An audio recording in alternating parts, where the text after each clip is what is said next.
It's Wednesday, the 5th of May 2021. Welcome to the Fear and Greed Business Headlines, the business news you need in just 5 minutes. I'm Sean Aylmer. In today's headlines, the Reserve Bank upgrades its growth forecast, but interest rates are on hold for the foreseeable future. Plus, the local share market heads towards a new record as gold miners surge, but Wall Street sells off heavily overnight. Domino's announces plans to conquer the globe, opening thousands of new stores. And there's a host of corporate news this morning, mostly positive. Our lead story today, the Reserve Bank yesterday kept the official cash rate on hold and maintained its yield target on 3-year bonds at 0.1%, though the Central Bank Board said it expected the Australian economy to grow faster than it had anticipated. Rate rises are still not expected till 2024. Governor Philip Lowe said he expected the economy to grow at a 4.75% clip this year and 3.5% next year. The unemployment rate is expected to fall to 5% at the end of 2021 and 4.5% next year, and inflation isn't expected to hit 2% until the middle of 2023. The Reserve Bank statement yesterday also acknowledged the booming property market, saying it will monitor trends carefully and it was important lending standards were maintained. The comments came as Bureau of Statistics figures showed that home loans hit a new record of $30.2 billion in March, driven by a big jump in loan commitments to investors, with that measure recording its largest rise in 18 years. So what does it all mean?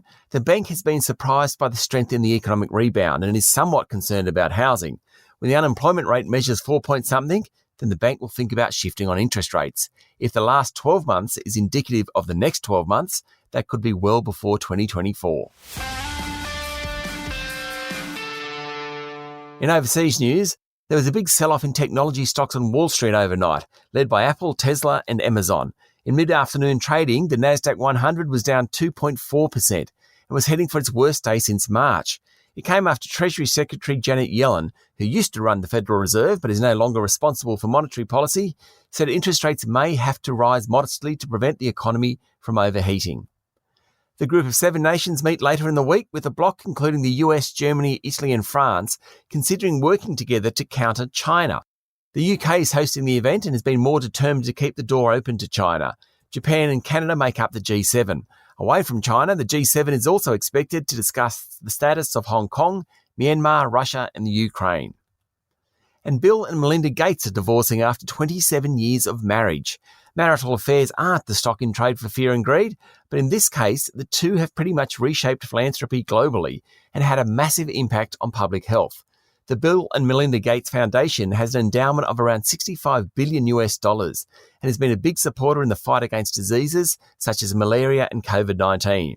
Bill Gates was valued at $124 billion by Forbes magazine earlier in the year.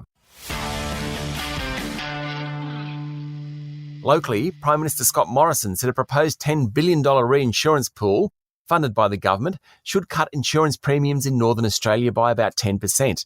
Reinsurance is effectively the insurers insuring their own risks. It means a group of companies split the risk of catastrophic events like bushfires and floods. But with recent weather events, the cost of reinsurance was set to spike, which of course would be passed on to consumers. Mr Morrison said the reinsurance pool, which will start in the middle of next year, will be a game changer.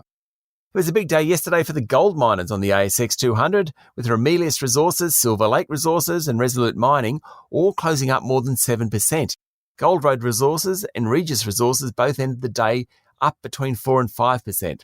That reflected a jump in the price of gold, of course. The precious metal is now trading at just under $1,800 an ounce. Virgin Australia lost $3.1 billion last financial year, with revenue tumbling 20% due to the COVID-19 pandemic. The airline was sitting on $740 million of cash early last year, but had to service $5 billion of debt. In April, the administrators were called in, and eventually private equity group Bain Capital bought the airline. The filings to ASIC provided the first look at just how bad the situation was at Virgin. They show the group still has $1.2 billion worth of debt. Pizza Group Domino's expects to open up to 260 new stores around the globe over the next year.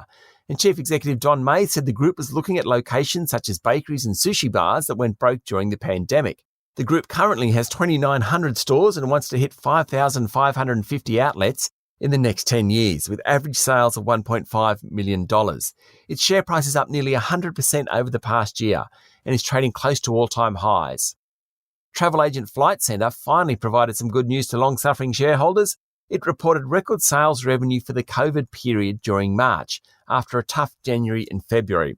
March turnover was 33% higher than the previous month, and the group expects further rises during April. But dividends remain some time away, and the group doesn't expect to make a profit until the second half of 2021. Its share price fell almost 5% yesterday. That's the Fear and Greed business headlines for today. Make sure you hit follow so you get it every morning. And if you'd like more detail and more stories, search for our longer daily podcast called Fear and Greed. We also released a daily interview. Today we're talking to demographer Simon Kusten-Maha about tourism, property and why there's hope for the higher education sector. I'll be back later with the afternoon market report. I'm Sean Aylmer. Have a great day.